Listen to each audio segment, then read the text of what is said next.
Diana Uribe. Buenas, les informamos a los oyentes de Caracol que quieran ponerse en contacto con los programas, llamar al 245-9706, 245-9706 o escribir al email diauribe@hotmail.com o a la página web www.diana-uribe.com. Hoy vamos a ver la era del computador personal, la revolución de Silicon Valley.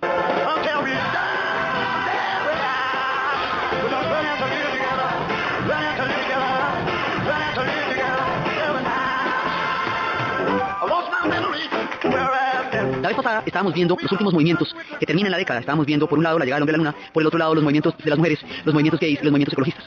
Esos movimientos transformaron su tiempo y la conciencia histórica y el rol de la mujer en la sociedad, abrieron otros espacios en la cultura y en la conciencia y tuvieron un margen de éxito altísimo y todavía lo tienen. La cultura cambió profundamente desde esos movimientos. Pero hay uno de los movimientos de la contracultura que va a transformar realmente el siglo XX y lo que sigue de aquí en adelante. Uno que va a hacer un salto tecnológico gigantesco, uno que va a hacer una historia asombrosa, increíble, maravillosa, loquísima, y que va a moldear el mundo como hoy lo conocemos, que está la transformación más duradera y más espectacular de la contracultura, la era de los computadores personales y más adelante el Internet, hijo de esta revolución tecnológica. Esto nos sitúa en un salto cualitativo de las revoluciones industriales, la primera de las cuales fue los telares en el siglo XVIII, la segunda la era de los transportes y el vapor en el siglo XIX, la tercera va a ser la luz eléctrica, todo el tema de la electricidad. Bueno, estos computadores, el microchip, la informática y el Internet son la cuarta revolución tecnológica de la era moderna y lo que hoy determina el mundo global y planetario. Pues eso arranca en la contracultura y arranca en el mismísimo San Francisco, ahí al lado, en un lugar que se llama Silicon Valley, se va a llamar así. La historia es de locura. La historia es que los computadores estaban en manos de la IBM y eran unos computadores gigantescos con unos tubos que se calentaban muchísimo, entonces no podían estar uno cerca al otro porque podían explotar. Luego requerían un espacio del tamaño de un edificio. Esto era una cosa impresionante. La idea es sacar el poder de las computadoras de las manos de las grandes multinacionales y del poder central por allá, inalcanzable, tremendo, de ciencia ficción y traérselo a la gente a la casa. Y es decir, una aventura prometeica. Robarle el fuego a los dioses y entregárselo a los hombres. Esa es la historia del computador personal. Eso es lo que van a hacer unos locos de toda esa época que se inventan un sueño maravilloso que democratizaría la sociedad porque haría posible para todos lo que antes era algo inaccesible. Pero la historia, a pesar de que tiene, digamos, su evolución en los 70s, y son estos pelados de la contracultura los que se la inventan, y son ellos los que van a hacer el acto prometeico, la historia comienza mucho antes. La historia comienza con un hombre genial, un personaje absolutamente increíble, con una historia trágica, un personaje inglés que se llama Alan Turing. Alan Turing durante la Segunda Guerra Mundial es británico. Esos son dos, Turing y von Neumann. En Estados Unidos von Neumann, en Inglaterra Turing, que se van a inventar los principios que hacen posible los computadores.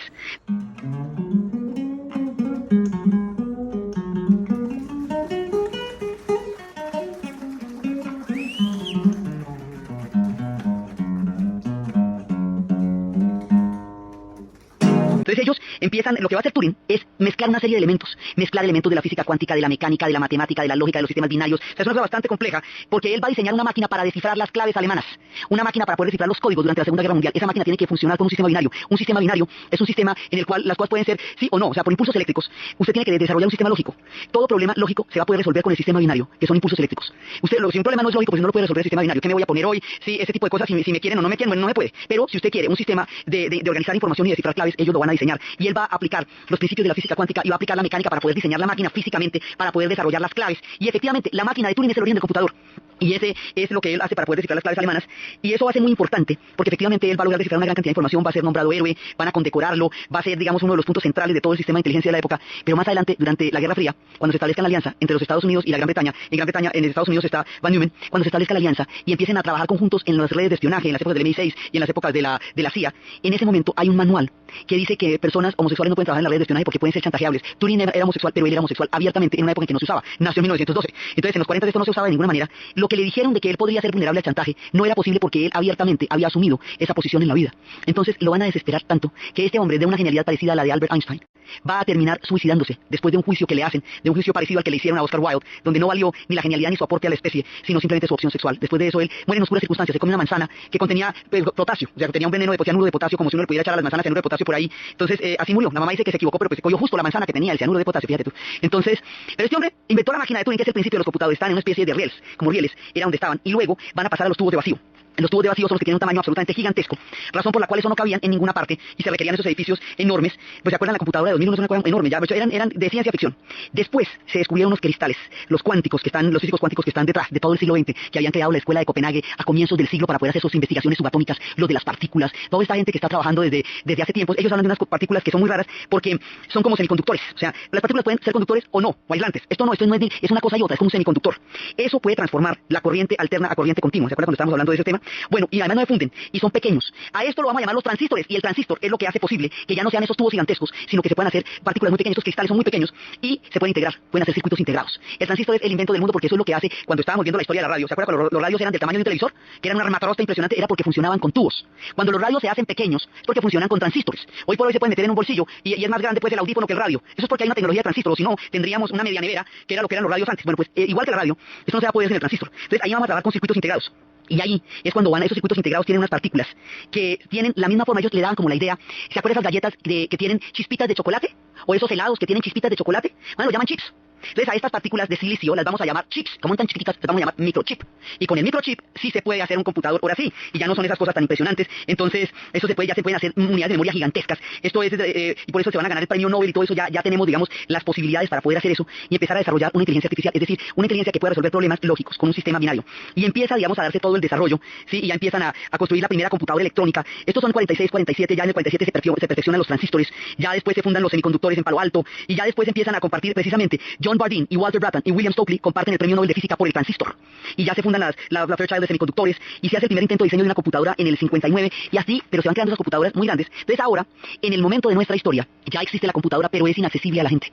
Es inaccesible porque está por allá en manos de las grandes multinacionales. Entonces la empresa prometeica consiste en que unos pelados de la contracultura, como la contracultura tiene un sentido lúdico, un sentido del juego, un sentido del goce de la vida, un sentido de la democratización de la sociedad, es profundamente antiautoritaria, es profundamente contestataria. En el mismo espíritu en el que se estaban dando todos los demás movimientos, hay una gente que hace un experimento, y es inventarse un computador que la gente pueda tener en su casa. Pero esto es un invento colectivo, y es una gran aventura, hecha por muchas personas, por una cantidad de soñadores que querían cambiar el mundo democratizando el poder de las computadoras.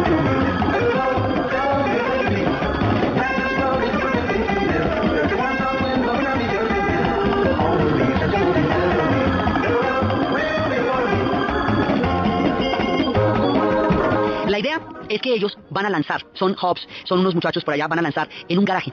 Ellos se van a inventar el computador, el personal, pero no tienen ni idea cómo se lo van a inventar. Entonces van a hacer una cosa muy loca. Va a haber un concurso de una feria, entonces ellos tienen como una idea de una caja. En esa caja ellos van a inventarse una estructura de un computador, pero todavía no saben cómo. Pero va a haber una feria, y en la feria ellos van a mandar ese proyecto para que la gente lo compre. Pero son pispirispis, esto todavía no existe. Entonces están haciendo su cajita y necesitan poner un nombre a la caja. Entonces le preguntan a la hijita de uno de ellos que qué le ponen, pues a la niña que qué le ponen a la caja, que qué nombre. Y entonces en ese momento están dando Viaje a las Estrellas. Y cuando están dando la serie de Viaje a las Estrellas, en ese capítulo, el capitán Kirk y el doctor Spock y la teniente Uhura y McCoy van rumbo a un planeta que se llama Altair. Así que le van a poner a esta caja Altair, es el primer computador, por el destino planetario de la serie de Viaje a las Estrellas. Entonces lo empiezan a hacer y le toman una foto y se les pierde la foto. Entonces lo que hacen es una caja como con unas luces y como con celofanes que se veía de lo más futurista. Y van a mostrarla en la feria y le piden a la gente que la compre. Pero es una cosa como comprar pispirispis. Esto no tiene, digamos, todavía ninguna forma. Pero lo más curioso es que la gente lo empieza a comprar. Ellos se endeudaron con un banco para participar en la feria. Y la gente se endeudaron por $400 y la gente lograron conseguir $2.500 y lograron luego conseguir $200.000 en cheques de la gente que les compraba esto que no existía. ¿Por qué lo compraba la gente? La gente lo compraba para podérselo inventar. Había otras personas que estaban pensando lo mismo. Compraban la caja, esto no tenía ni teclado ni pantalla. Entonces compraban el Altair y decían, venga, yo lo compro y lo cacharreo y me invento una pantalla. Y yo lo compro y lo cacharreo y me invento un teclado. Entonces la gente compraba era la posibilidad para poderla cacharrear. Y después, cuando tanta gente estaba comprando esto, entonces decidieron ponerse de acuerdo y reunirse la gente a ver qué podía hacer usted y qué podía hacer el otro y qué podía hacer aquel. Entonces se fueron reuniendo y se fueron contando qué podía hacer cada uno y se fueron creando clubes.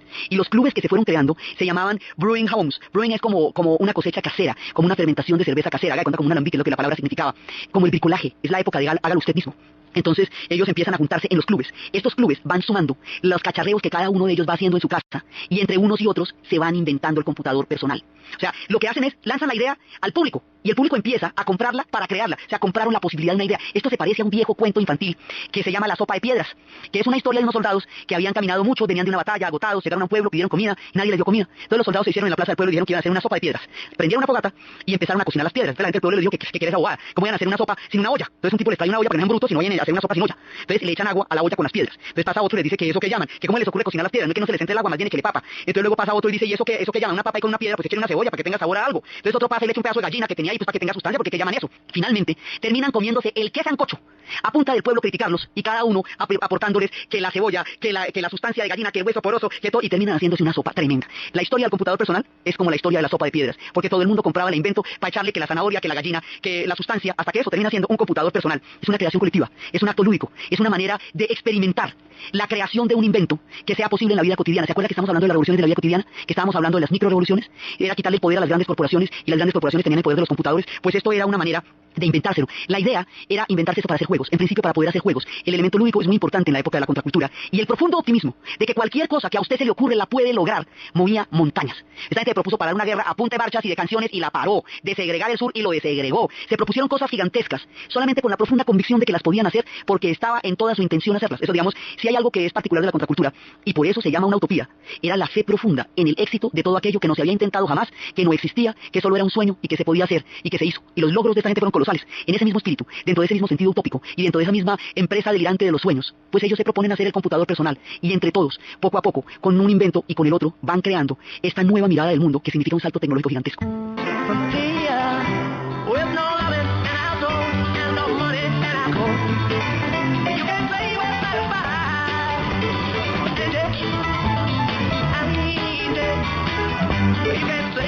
Cuando ya lo tienen listo, cuando ya lo tienen, digamos, prefigurado, ya cuando más o menos eso tiene una forma, ya van a crear como una especie de empresita, como una manera de... y le van a dar un nombre a esto, digamos, ya propiamente al hecho. Y ese nombre lo van a hacer inspirados en un profundo fanatismo por la música de los Beatles, por el sello con que los Beatles estaban grabando, por los estudios de Abbey Road, por la marca de la manzana en la carátula interior del acetato. A esto lo vamos a llamar Apple.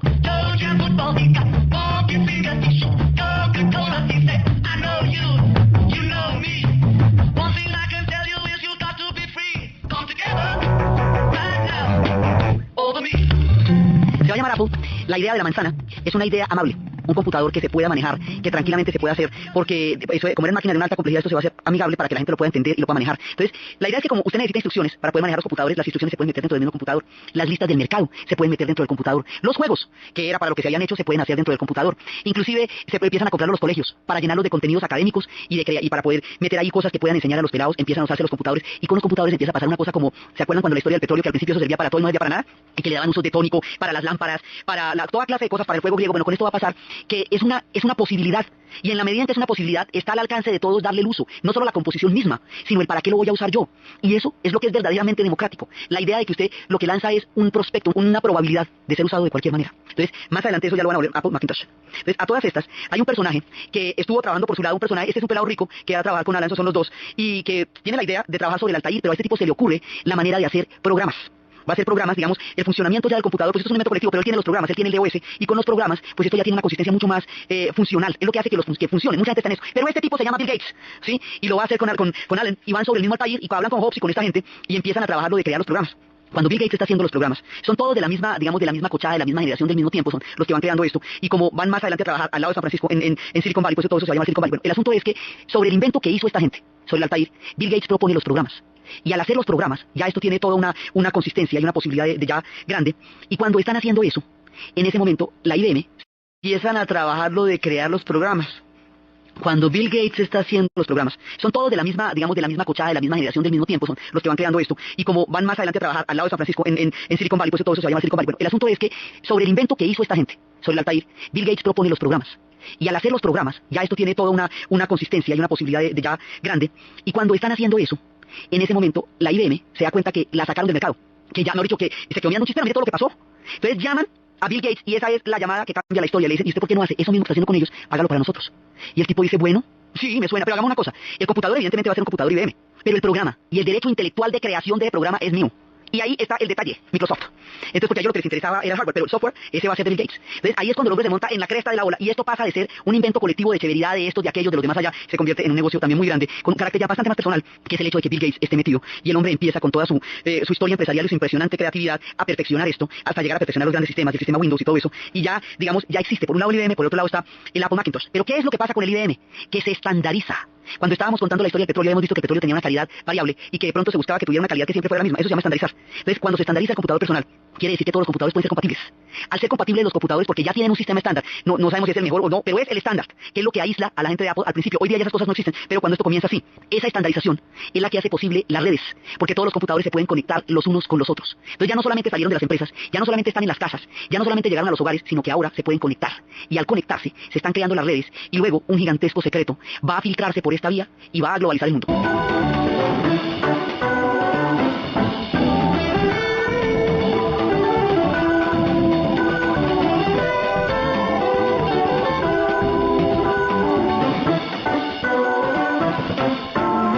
Mientras tanto, cuando se estaba dando toda esta revolución, se había creado en la super locura de la Guerra Fría, un programa, que era un programa de destrucción masiva, coordinada, digamos, diseñada, Massive Destruction Design, cuya sigla era MAD, que significa loco, que por el otro lado también fue el nombre de una celebrísima revista, de las revistas underground de la época, que era una tomadura de pelo a toda la política norteamericana. La idea era, con este sistema de destrucción masiva, que si llegaba a haber una bomba termonuclear recontratómica supersónica y se llegaran a destruir todos los sistemas centrales de comunicación, hubiera redes alternas capaces de conectarse las unas con las otras y seguir manejando los programas de misiles de la Guerra Fría. Es decir, que si un ataque de la Unión Soviética se diera sobre los Estados Unidos y no hubiera quien respondiera, porque los sistemas centrales hubieran sido destruidos, hubiera redes alternas que pudieran accionar los misiles que ya estaban en máquinas, demandados por máquinas, que contestaran el ataque, así ya no quedaran gringos, digamos, para hacer una especie de venganza póstuma, así eran locos, que la Guerra Fría era loca, con una venganza póstuma contra la Unión Soviética. Esto era el sistema, era la historia, a eso lo llamamos ARPANET, proyecto militar de altísima seguridad, que mantenía el control sobre los misiles una vez desaparecido el elemento humano, un poco como lo que más adelante se plantearía en una película que se llamaba Juegos de Guerra, cuando ya todo estaba en manos de las máquinas para que el factor humano no interfiriera, y la única manera de desactivar la máquina era llevándola a un juego que no pudiera ganarse. Entonces era cuando le decía al computador, al señor Falken, extraño juego al que usted me propone, señor Falken, la mejor jugada es no jugar. Pero la idea era esa, pero esto ya estaba, digamos, uno no se imagina hasta qué punto llegó la locura de la Guerra Fría en imaginarse megapeligros y en exagerar la peligrosidad del otro para armar unos proyectos gigantescos. Entonces, así como hubo cosas maravillosas como la carrera espacial, que fue inspirada inclusive por esta misma competencia, también había cosas así de locas como pensar en una venganza póstuma. Pues bueno, esto está haciéndose en los computadores de las grandes universidades. Esos computadores gigantescos que estaban en las universidades, estaban por allá metidos bajo una seguridad impresionante. Esos computadores son una red. Se van a salir por su propia estructura del poder y del control de la universidad y van a poder conectarse con el computador personal. Ese computador personal que cada vez se va perfeccionando más, eso se va a poder comunicar con esa red que originalmente era ARPANET y que ahora se vuelve una red que todo el mundo puede acceder a ella en la medida que tenga un computador de esos. Una red a la que todo el mundo puede acceder, eso se llama Internet.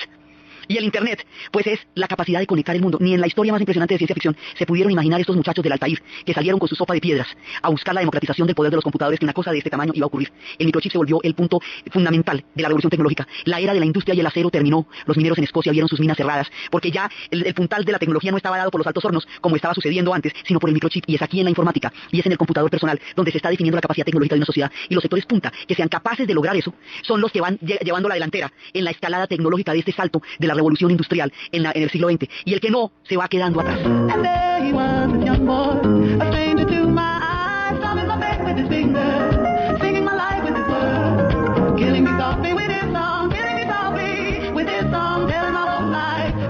Pues empezó esta nueva revolución y esto va a transformar todo. Porque rápidamente, o sea, empieza en los 70s. Es el último coletazo de la contracultura en toda su lúdica, de toda su forma de cambiar las reglas y de la sociedad y de transformarlo todo y de experimentarlo todo. Pero va cogiendo un rumbo que ya no depende de nadie. Entonces determina el salto tecnológico de los altos hornos a la informática. Y eso va a hacer que las grandes industrias, las industrias pesadas, empiecen a cerrar. Porque ya nada de eso se va a usar. Más adelante, en la década de los 80s, cuando esto tenga el alto impacto, es cuando va a pasar como esas historias como la de Full Monty, que son en esos pueblos en el norte de Inglaterra, que antes eran siderúrgicas y ahora eran cementerios de antiguas fábricas. Esas historias como los de los cierres de carbón, como las grandes ensambles, las grandes industrias en Estados Unidos que cierran, que son las que muestra Michael Moore. Esto va a generar un impacto en el empleo brutal, porque es súper especializado. Y cada cantidad de industrias gigantescas ya no determinan el rumbo de la sociedad y empiezan a cerrar. Pero el que realmente va a llevar del bulto con esta revolución tecnológica que sucedió tan lejos de su órbita es la Unión Soviética. Porque todos los demás incorporan rápidamente esta tecnología. Japón se pone en la jugada. Ellos con el transistor se les había facilitado toda la recuperación económica. Inglaterra se monta en ese tren rapidito. Estados Unidos crea esta revolución. Pero la Unión Soviética no podía hacer eso. Y no lo puede hacer porque su economía central planificada no le permite tomar decisiones rápidas y repentinas, hacer cambios drásticos. Ellos tienen planes quinquenales, son 280 millones de personas los que están manejados de esa manera. Usted no puede en la mitad del camino ponerse a ensayar que esto, que aquello, que lo demás, pues se les barajusta una sociedad donde el único empleado es el Estado y el único inversor es el Estado. Entonces ellos no pueden asimilar esta locura que está saliendo de todos lados, que nadie la está controlando, que se está convirtiendo, digamos, como en una onda que va apoderándose de todo el espectro de su tiempo. Ellos no pueden hacer eso. Entonces en los 80 empieza el impacto que va a ser sobre la Unión Soviética, y eso hace que ellos se vayan endeudando, como quien se empieza a ganar la mitad del salario, pero sigue consumiendo lo mismo, y cada mes acumula deudas de un nivel de vida que ya no puede tener. Ellos van a tener un imperio, pero ya no tienen con qué sostener el imperio, porque se quedaron atrás en un salto tecnológico. Así es de sorpresiva la historia. Ellos se quedaron atrás, y cuando acuerdan, ya no pueden recuperar esa inmensa ventaja histórica que les cogieron las economías de Occidente a partir del salto tecnológico del microchip y del mundo de la informática. Entonces los computadores van a barrer el proyecto soviético, porque el proyecto soviético era un proyecto de altos hornos, y era un proyecto de siderúrgicas, y eso ahora ya no se va a usar. Y eventualmente, cuando esto llegue a un punto crítico, cuando Mikhail Gorbachev suba, cuando enfrente la realidad de una deuda impagable, cuando se salga de la carrera armamentista para solucionar un problema económico para el cual el armamento se le había vuelto un agujero negro, cuando empiece un modelo de apertura, cuando todos los pueblos de Europa del Este empiecen a seguir su mismo trayecto, porque ellos se habían visto también colapsados en sus economías porque estaban en una reacción en cadena, totalmente dependientes del modelo soviético. Cuando todo esto ocurra, un día caerá la Unión Soviética y se acabará la Guerra Fría, pero imagínense que esto no se le había ocurrido a nadie. Las cosas van a llegar así de lejos por una historia de hacer una aventura, de vender una cajita, a ver si me lo compran, a ver a quién se le ocurre qué hacer con él.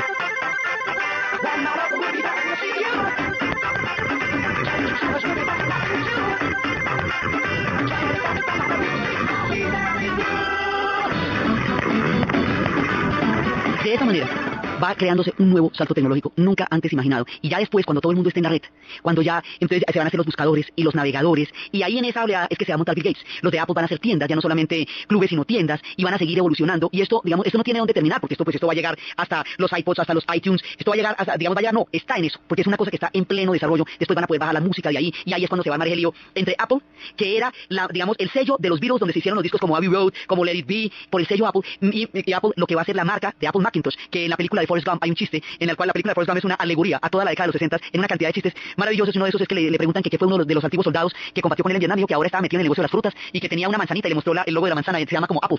Entonces después ahora va a haber un lío con eso entre los derechos de los Beatles del sello Apple y la marca de la manzana, que antes no se ha apretado porque los Beatles no permitían que su música se pudiera bajar por la red. En la medida que eso se baja por la red se presenta ese lío, pero como el sello ya no existe, entonces Apple quedó ahora de los que se inspiraron en los Beatles, que es digamos como un giro extraño de la historia. Entonces esto además va a cimentar mucho más el mundo de la juventud, porque el mundo para la juventud hoy es Facebook, el mundo para la juventud hoy son los buscadores, hoy son los chats, se ha creado otro tipo de relaciones hasta en el amor, porque la gente empezó a buscar en internet pareja, los tímidos, los solitarios, los ocupados, los que camellan 48 horas en el día y no tienen cómo conocer a nadie, se puede meter a las 2 de la mañana en la red y encontrarse con otro igual de encamellado al otro lado del mundo y chatear y echarse un tintico si se puede. Esto, digamos, el nivel de transformaciones que esto está generando no lo podemos evaluar porque lo estamos viviendo. Todos los demás inventos que se hicieron paralelamente quedaron incorporados ahí. Se habían inventado las calculadoras en este proceso, pues no, las calculadoras quedaron otra vez incorporadas al computador. Todo fue incorporándose al computador, primero al computador personal y luego ya la red como tal empezó a conectar toda la información y las bibliotecas empezaron a pasar a las redes. No quiere decir eso que los libros se acaben, quiere decir eso que la información circula de muchas maneras. Es, digamos, otra de las formas. La idea original del Altair y la idea que ellos tuvieron de bajar el poderío de los computadores al espacio doméstico era una cosa parecida y finalmente terminó siéndolo a la idea que tenía Diderot, el enciclopedista, cuando decía que los derechos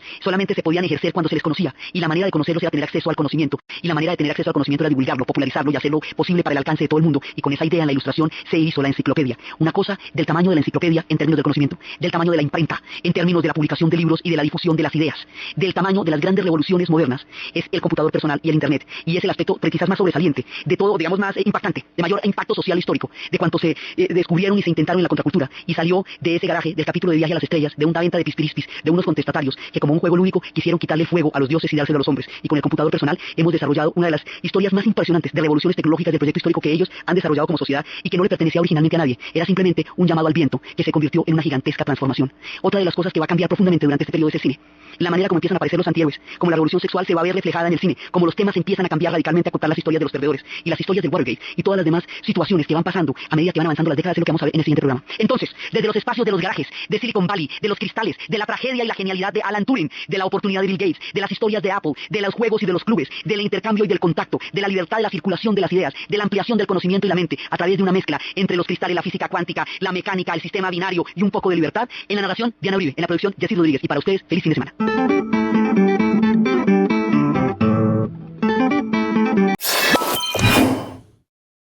Hola, buen día. Primero que nada, gracias por estar viendo este video, por tu tiempo, esta video presentación. Mi nombre es Isaac Vadillo, asesor financiero con 10 años de carrera bancaria. Actualmente me especializo en el área de divisas, tipo de cambio, ofreciendo lo que son estrategias, herramientas y servicios para optimizar esos ejercicios, esas operaciones. ¿Cómo? Con posturas, órdenes en mercado, un sistema que se queda trabajando 5 días de la semana, los 24 horas que el mercado está activo. Análisis técnico, básicamente la verificación de gráfico para sacar tendencias, soportes y resistencias, ver probabilidades y pronósticos. Y administración de riesgos para administrar lo que es a un lapso de tiempo, proteger la tesorería de la empresa por la volatilidad de precios. Mi nombre es Isaac Vadillo, gracias por mirar este video. Saludos.